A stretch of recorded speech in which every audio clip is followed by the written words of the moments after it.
మా అమ్మాయి కొంచెం ఓపెన్. నాకు నచ్చలేదండి. ఎంత మోడర్న్ అమ్మాయి అయితే మాత్రం సిగరెట్ వెలిగించడానికి మ్యాచ్ బాక్స్ వాడటం ఏంటి? లైటర్ వాడండి.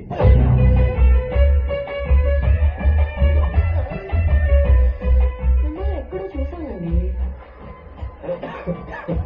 ఎంత మా పేరు చిట్టి? ఏదో కల వచ్చింది. నా పేరు రాజు. సిగరెట్ స్మెల్ వద్దులేండి. మీరు చిన్న చిన్న ప్రాబ్లమ్స్ పట్టుకోకండి. సంబంధం ఓకే చేసి కానీ దిగంబర్, నేను పెళ్లి చూపుల్లో ఉన్నా ఫోన్ చేయొద్దని చెప్పాను కదా. నేనే గొట్టం గాడిని చేసుకుంటే నీకెందుకు దిగంబర్? సరే సెకండ్ చూపు ఇస్తా, బట్ దట్స్ ఇట్. అందులో ఉంది. నా ముందే తన ఎక్స్ బాయ్ ఫ్రెండ్ తో అంత ఓపెన్ గా మాట్లాడుతుందంటే అమ్మాయి బ్రౌజర్ హిస్టరీ డిలీట్ చేసే టైప్ కాదనమాట. అంకుల్, అమ్మాయి గోల్డ్.